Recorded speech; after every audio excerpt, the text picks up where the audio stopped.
Bonjour, mon nom est Marie-Eva et bienvenue sur ma chaîne. Saviez-vous qu'au Québec, 80% des frais administrés au secteur de la santé sont utilisés pour traiter ou étudier les maladies qui pourraient être évitées si nous changions nos habitudes de vie? Cela m'amène à me demander, à quand aurons-nous nos naturopathes de famille? Dans le cadre de la semaine des naturopathes agréés du Québec, j'ai pensé vous faire une semaine de vidéos quotidiennes sur les facteurs de santé naturels. Dans cette petite capsule, je vous informe de l'anatomie générale, des habitudes saines à adopter et de certains suppléments que j'apprécie bien recommander, et ce pour 7 systèmes différents. Sans plus attendre, voici donc une de mes 7 vidéos éducatives et amusantes pour votre apprentissage général de votre corps et prendre votre santé en main. Bienvenue à ma capsule numéro 6 sur le système hormonal. SPM, ménopause, endométriose, andropause, kyste aux ovaires, etc., etc.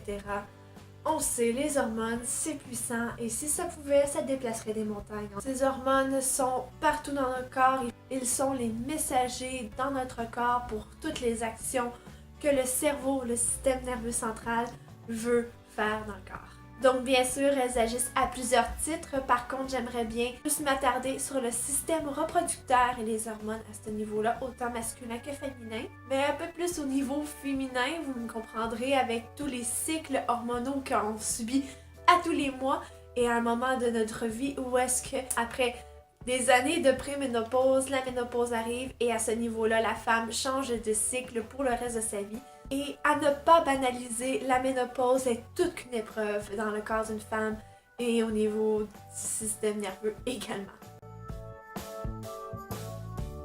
Donc la femme naît avec un nombre d'ovules précis qui celui-ci s'épuise au cours des cycles menstruels qu'elle subit au cours de sa vie, jusqu'à un moment où est-ce qu'il n'y a plus assez d'ovules pour produire assez d'estrogène dans le corps. Donc c'est d'autres émonctoires qui vont prendre la relève, soit les surrénales. Je les trouve très importantes. Elles reprennent la relève au niveau hormonal et estrogénique au cours de la ménopause. Donc, épuisement mental et physique qu'il va y avoir. Donc, il faut travailler à ce niveau-là pour les renforcer, les surrénales.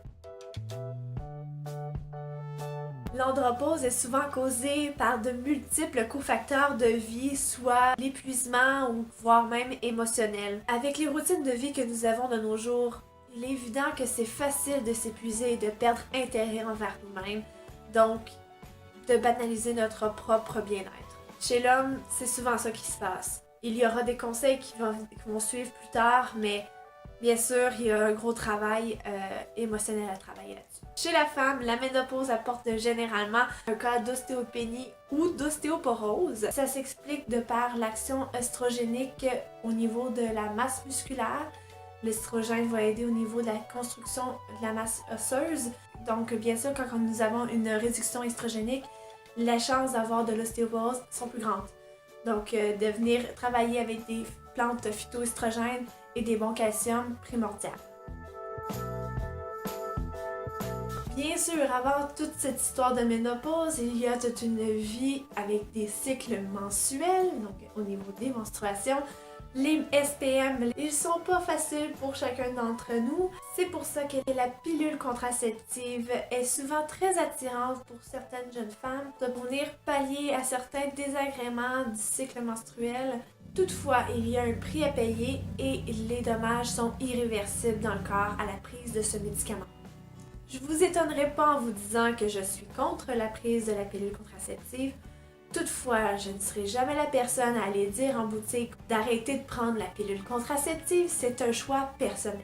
Toutefois, ce que je recommande souvent, c'est que la femme ou la fille se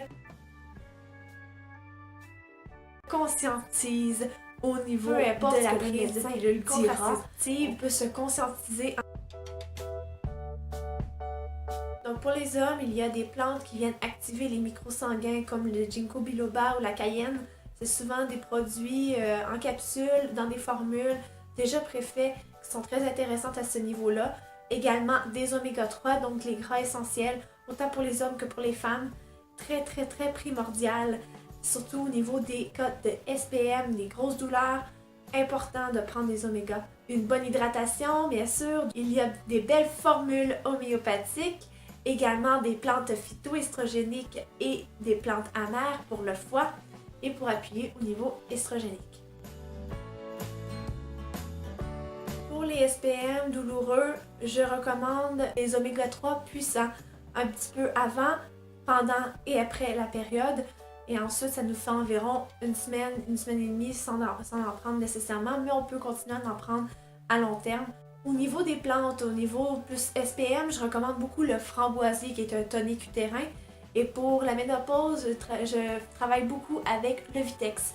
C'est pas très bon, ça sent pas bon, mais en tête-sur-mer, elle travaille très bien. Et pour les chaleurs, nous connaissons tous la fameuse sauge qui est en comprimé ou en tête-sur-mer. Donc je parlais du ginkgo biloba tout à l'heure, ou le palmier nain également pour les hommes. Ensuite, les cures pour le foie, rien de bien extravagant, juste une plante amère ou un combo de plantes amères en tête-sur-mer, une fois ou 3 mois. Ça serait génial pour appuyer au niveau hormonal parce que c'est important de savoir que le foie dégrade les hormones, c'est une lourde tâche, donc c'est bien de venir l'aider un petit peu. Et pour tout ce qui est crampes et douleurs chez les jeunes femmes, je vais recommander fortement le magnésium. C'est vraiment magique, ça fait des miracles. Voilà qui termine ma 6e capsule sur la santé naturelle, cette fois-ci sur le système reproducteur. J'espère que ça vous a intéressé. Si vous avez aimé, n'hésitez pas à me laisser un thumbs up et partager la vidéo bien sûr si ça vous a plu et si vous connaissez quelqu'un qui pourrait être touché par ce sujet. N'hésitez pas à me suivre, à vous abonner à la chaîne en bas de la vidéo pour pouvoir me suivre pour la prochaine et dernière capsule et avoir toutes les autres capsules sur la santé naturelle disponibles sur ma chaîne. Je suis également sur Facebook ou sur d'autres médias sociaux, n'hésitez pas à me suivre, les informations sont dans la barre d'infos. J'attends vos commentaires et je vous dis à demain! Bye! Un grand merci à tous les naturopathes, acupuncteurs, massothérapeutes et ostéopathes de ce monde pour votre travail ardu. Joyeuse semaine des naturopathes! Les coordonnées de l'ANAC se retrouveront également dans la barre d'infos. Merci de votre écoute et bonne journée!